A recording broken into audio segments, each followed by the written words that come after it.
Hi everyone. Welcome back to Dreams of Zion, episode 16. This is my little segment where I tell stories about Zion. That's why it's called Dreams of Zion, because I'm dreaming of Zion, what I believe Zion should be, what I believe Zion is. And also, it has turned into a way for me to introduce you to people of Zion. Because believe it or not, I'm not the only person who believes in Zion. There are already members of Zion. I've already told you the story of Stormy and her mother Pat, who Stormy's in jail right now because of probation on a drug charge. So she is a victim of the war on drugs. But today's episode is going to be about my dear friends, Kenny and Michelle. Now, Kenny and Michelle were introduced to me at the Temple of Zion when I was establishing myself as the Zion of the Most High God of Israel by placing myself in jeopardy of a prison sentence for selling marijuana. So I ran this temple. It was literally my house, and I sold marijuana, strictly marijuana. Now, I only sold marijuana to members of the temple. Each member of the temple was told that I was defying the state by selling marijuana openly through the temple and, as a part of my religious beliefs. And I explained my religious beliefs to them, namely that I believed that religion was a myth and that it actually spoke of aliens who were in contact with humans in a prior age, and that I believed that there was the prophecy of Israel foretold that if the Temple of Zion was established, and if I established myself in a court of law without using money, and I went to prison and wrote the Book of Zion and published it, that I would become this Zionite figure, the mother of a nation, the fulfiller of prophecy. And so every member of the temple knew this from the very first time they entered the temple. Now, I told them during this beginning, this first and only true discussion of Zion with my members, that I wasn't asking them to believe what I believed, but that all I asked was that they respected my beliefs in the Temple of Zion, that they allowed me to discuss those beliefs with them, creating a form of think tank where people who did not believe in my religion had just as much a voice as those who did, because that was part of the entire prophecy, that I would create a temple that would be a place of worship for all people. And that is exactly what I did. And it was at this temple that was dedicated to the premise that all religions were one and that all humans belonged to a race of aliens, that we were created by a race of aliens, and that these aliens could be contacted if we followed the instructions I had found in the Book of Zion, and that I was attempting to fulfill this prophecy through this temple. So, you had to know somebody in the temple and get invited in order to come in. Because I was openly rebelling against the state, and I only wanted people that were serious about this to enter the temple. So you had to know somebody on the inside. Anyway, Michelle and Kenny were brought to the temple by another couple, Michelle and Ryan, who are also believers in Zion. And I will tell their story another time. But Michelle and Kenny came from an outlying town. And they were my age, which was awesome because most of the members were younger than I was. So it was nice to have somebody my age to talk to once in a while. And Kenny was suffering from cancer. So he was using marijuana medicinally on his own. But at one point, he told me that his doctor actually told him that if he was in Colorado, if he was a licensed doctor in Colorado, his doctor said, he would tell him to stop drinking the alcohol and to smoke more marijuana, which was a left-hand way of saying the science on marijuana is good. You should smoke it. It's good for your cancer. So I was his medicinal supplier illegally in the state of Nebraska. And I told each of the members that I would not stop selling marijuana to them until I got arrested. Because that was the whole point. I set a trap for the state. And Kenny and Michelle thought that was really cool. And they believed totally in the gray. And they have actually, I'm so happy about this, agreed to be traveling companions with me when when Zion happens. So you will be meeting them. They will be the first ones that you'll meet because Kenny is perfect for my bodyguard. He's a great big burly Nebraska farm boy who is a good old boy, and he's a lot of fun. Um, he is better now. He doesn't have cancer. She's got cancer now. But this is because we live in a fucked up society where insecticides and herbicides and shit from the farming industry has altered our genetics and made us sick, just as well as any person who doesn't use drugs.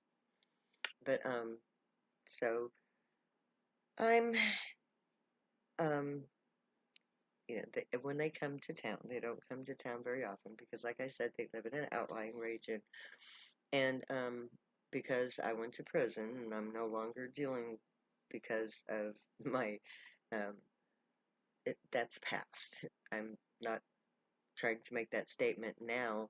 I'm trying to create Zion. So I'm not dealing, but when they come into town, they stop by and we talk. And when they recently had a tragedy last, I believe it was October, in October, um, tragically, Michelle's beloved stepson, Americo, was shot in the back and killed by the police in Grand Island, Nebraska. It didn't make the news big time like the Black Lives Matter movement did because he's Hispanic and not black. So there's no big outrage for Hispanic deaths at the hands of police. Just as there's no big outcry for white people killed by police. And, the numbers don't really qualify for that. I'm totally, totally behind Black Lives Matter because they're the foundation of Zion. But his death did seem to be overlooked, and I'm sad. I tried. I did 3 shows about it. But of course, I hadn't made an audience worthy of a movement. So one day he will be honored in the way that he deserves to be honored. And we will see to that, just as every death from police brutality will be honored by the people of Zion. Um, and when we get to the forefront, that will be part of what is brought out. You will be able to, because she deserves to have every, condolence done for her. Because that death affected her greatly. He was much beloved. Which is one of the reasons, I'm her priestess. That is what I am first and foremost. I have studied every religion, every religious sacred text of every major religion on the planet as part of my training as a priest of Zion. And she has come to me many times through the years when tragedy has struck, as many, many of the members of the temple did, which is one of the functions of a priest or priestess. And Michelle and Kenny will both be priests and priestesses of Zion because they know it just about as well as I do. And they'll learn it more as we go along because I'm even now discovering new aspects of Zion. Because Zion is something that is becoming, it's happening. And when something is new and happening, it is possibilities. We don't know where these wonderful avenues of Zion are going to lead us. And these two people will be right there. She is going to be my chief aide. So when you see a dark-haired lady who's taller than me standing beside me and taking notes, that's going to be Michelle. You'll recognize her. She is Hispanic Indian and native, and oh God, she's one of my best friends. She's just so loving. Oh, she has the heart and soul of a true Zionite. When you see her, you can just see that she really truly cares.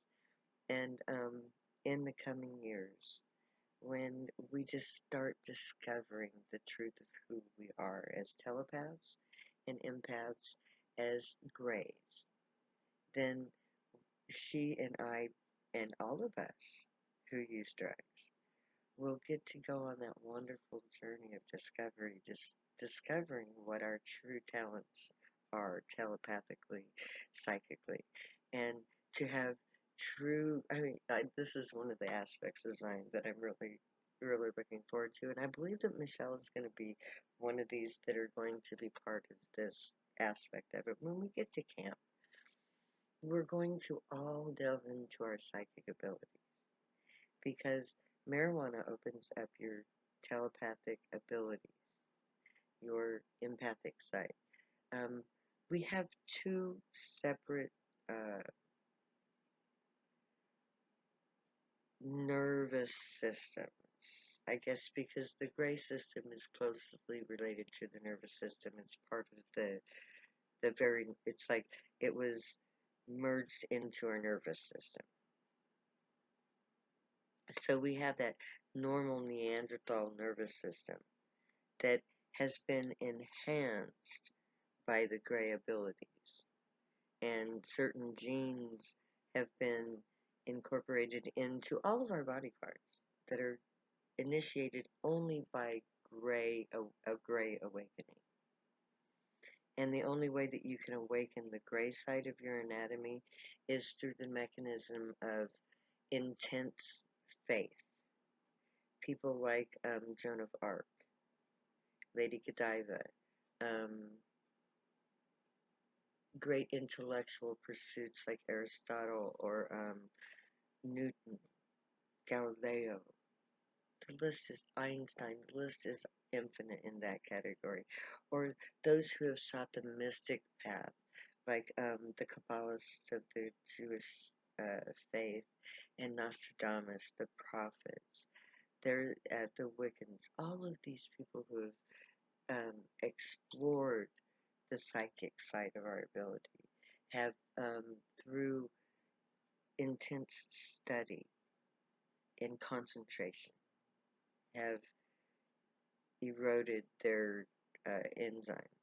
Then there's tragedy, which is how I was opened up, was through tragedy, where there was such an onrush of fight or flight that it just bombarded the enzymes with too much adrenaline, and it was perceived. And then there's those who use it, who activate it through THC, marijuana use, because that is the main mechanism for the awakening. So may the Grey watch over you, guide you, protect you, and keep you from all harm, and may they teach you right from wrong, and may you be worthy of them. May your thoughts, words, and deeds reflect truth, good, and light, the unicorn way. Find your joy and pursue it. Make that your guild choice, and when we get to camp, if you use drugs, stay happy and high. You have every right and reason to. When we get to camp, look for my friends Kenny and Michelle. You'll see him. He's the big guy with the beautiful lady next to him. My name is Zion. Love you way too much to say goodbye, so I'm saying later now.